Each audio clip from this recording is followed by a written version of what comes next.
Welcome friends. असफलताएं चुनौती है, स्वीकार करो।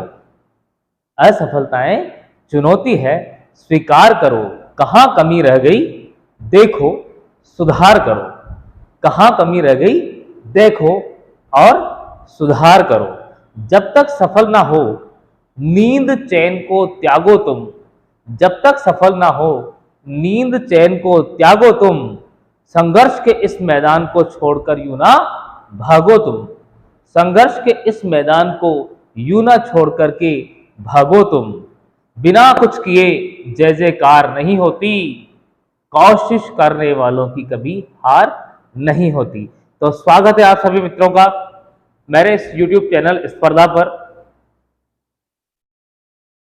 अध्ययन की श्रृंखला को आगे बढ़ाते हुए, लर्निंग और टीचिंग की इस प्रोसेस को आगे बढ़ाते हुए हम हिस्ट्री, क्लास 10th की हिस्ट्री का फर्स्ट चैप्टर पढ़ रहे थे, अध्ययन कर रहे थे उसका, जिसका नाम है नेशनलिज्म इन यूरोप। क्योंकि मैंने कल आपको इसका फाउंडेशन, एक इंट्रोडक्शन बताया था।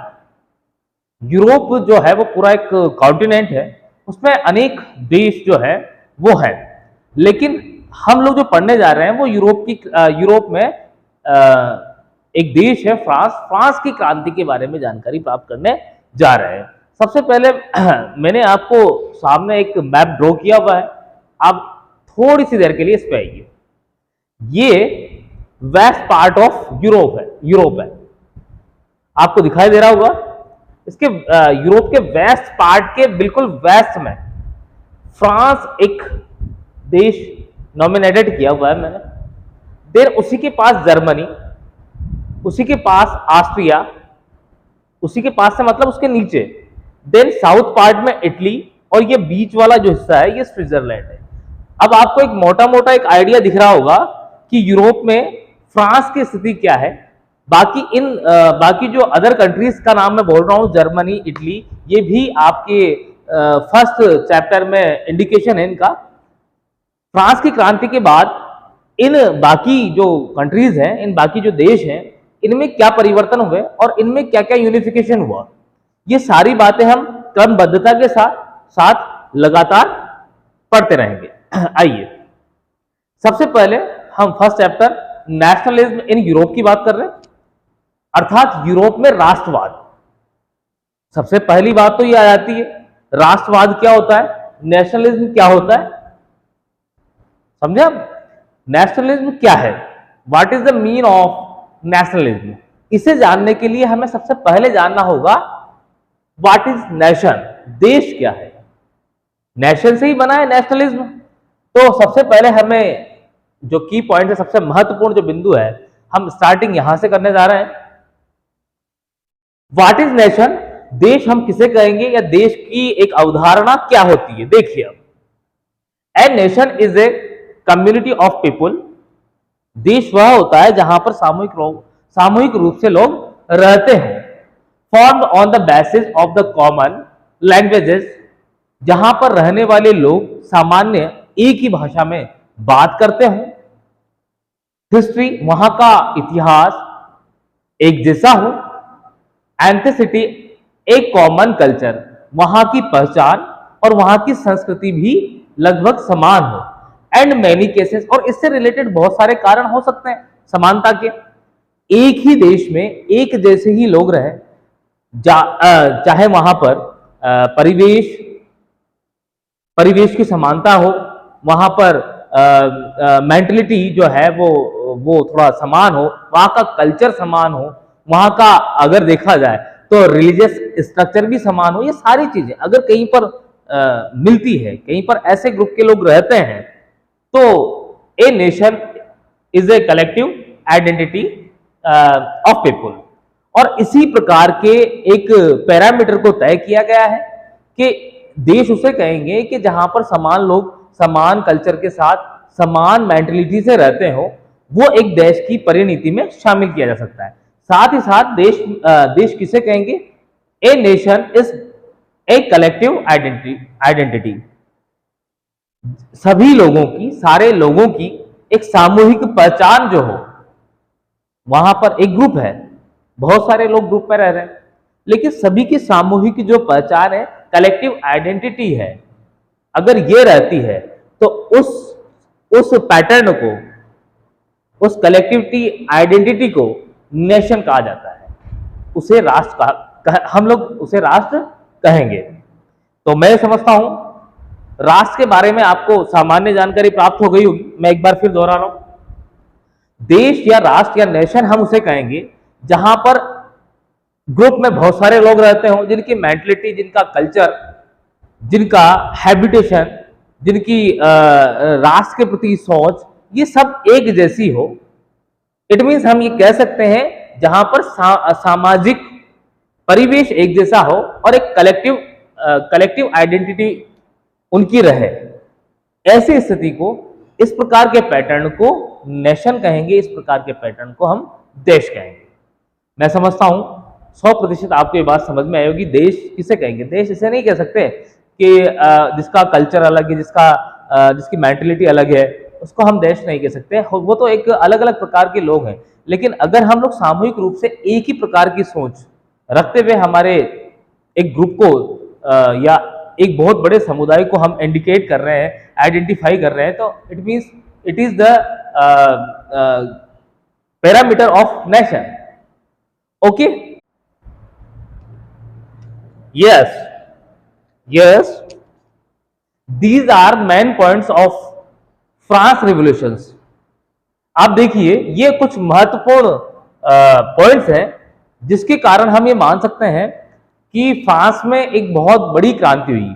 वहां के लोग किस प्रकार असंतुष्ट थे, किस प्रकार अनसेटिस्फाइड थे, ये सारी की सारी चीजें जो है उनके सामने रही थी, ये स्थितियां उनके सामने रही थी। इसीलिए फ्रांस में एक बड़ी क्रांति हुई और फ्रांस में क्रांति का प्रभाव, ध्यान रहे, संपूर्ण यूरोप पर पड़ा था। और यूरोप पर प्रभाव पड़ने के बाद न केवल यूरोप पे बल्कि पूरे विश्व पर उसका प्रभाव पड़ा था। उसके बाद हमारा देश भी आजाद हुआ था। मतलब ये जो क्रांति होती है, इसके परिणाम जो आते हैं, इसके रिजल्ट जो आते हैं, वो काफी दूरगामी होते हैं, काफी लंबे टाइम में आते हैं। तो आप ये देखिएगा वो कौन कौन से कारण थे जिसके कारण फ्रांस में क्रांति हुई। सबसे पहला या फर्स्ट पॉइंट देखिए आप, nationalism. What do you know about nationalism? राष्ट्रवाद के बारे में आप क्या जानते हैं? नेशनलिज्म का मतलब राष्ट्रवाद। तो अगर मैं बोलूं आपसे बहुत सीधे और सरल शब्दों में, राष्ट्र के प्रति प्रेम, राष्ट्र के प्रति समर्पण, राष्ट्र के प्रति सम्मान की जो फीलिंग्स है, जो भाव है, राष्ट्र के प्रति या देश के प्रति जो सम्मान के भाव है, राष्ट्र के प्रति समर्पण का जो भाव है, राष्ट्र के प्रति प्रेम का जो भाव है, उस प्रेम को ही नेशनलिज्म कहते हैं।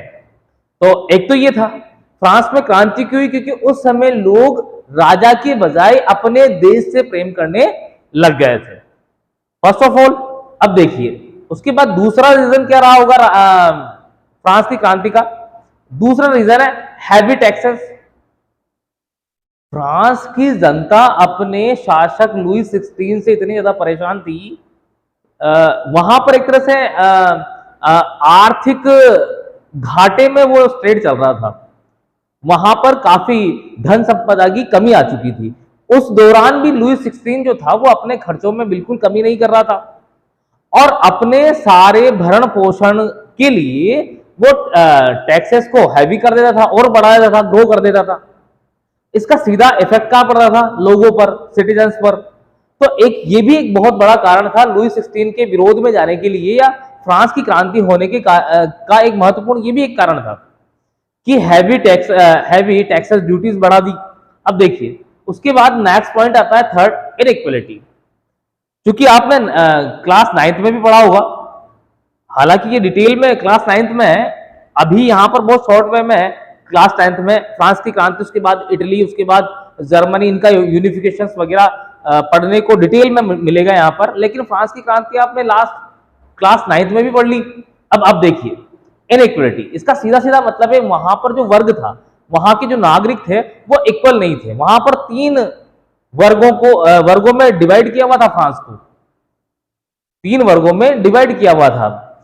एक तो नन्स या पादरी वर्ग, दूसरा कुलीन या अभिजात वर्ग, और तीसरा थर्ड स्टेज जो थे, वो 3 वर्गों में इस प्रकार डिवाइड किया हुआ था फ्रांस को।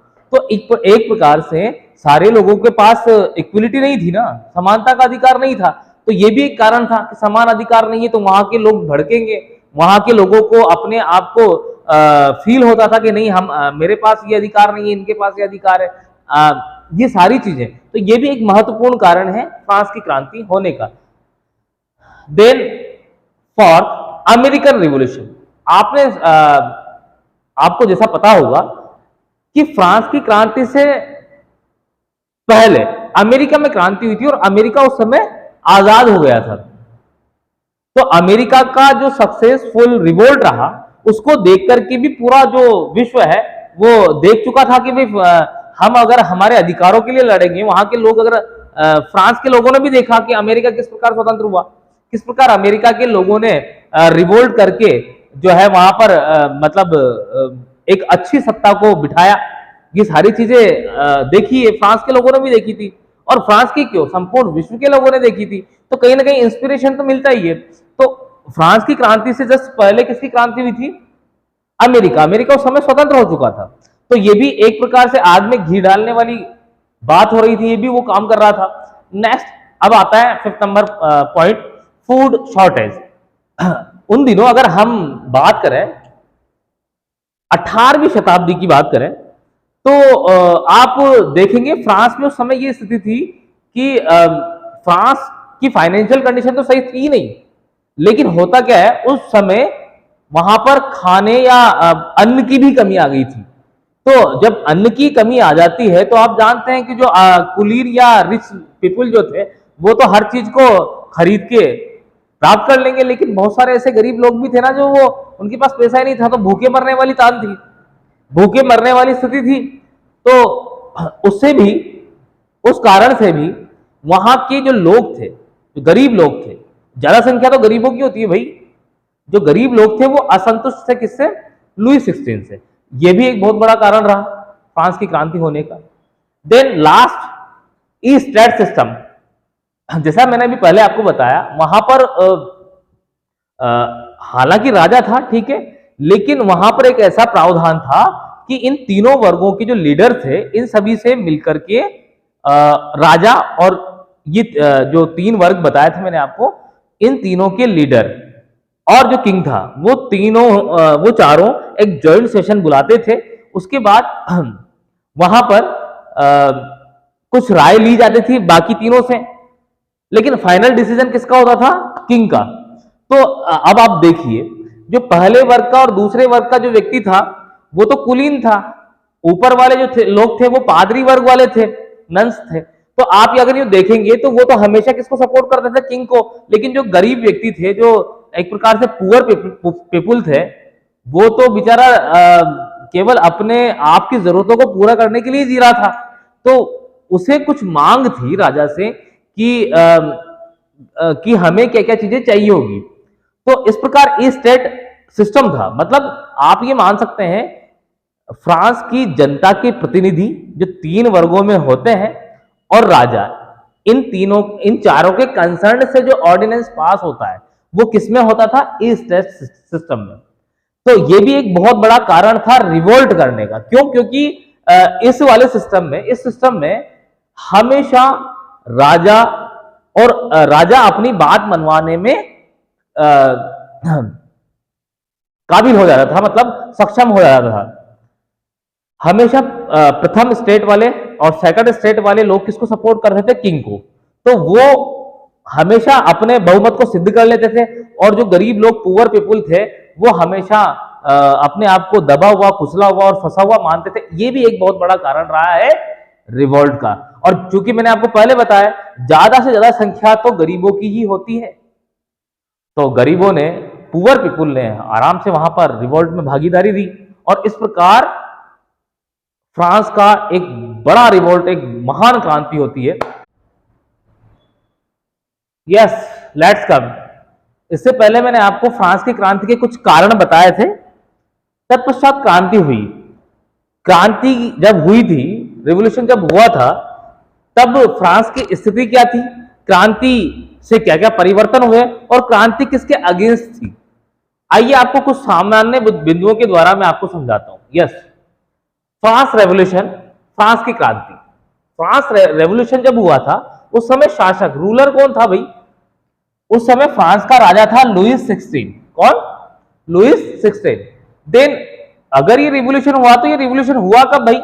तो इसका टाइमिंग है 1789 सीई, कॉमन ईरा, मतलब 1789 सन में ये क्रांति हुई।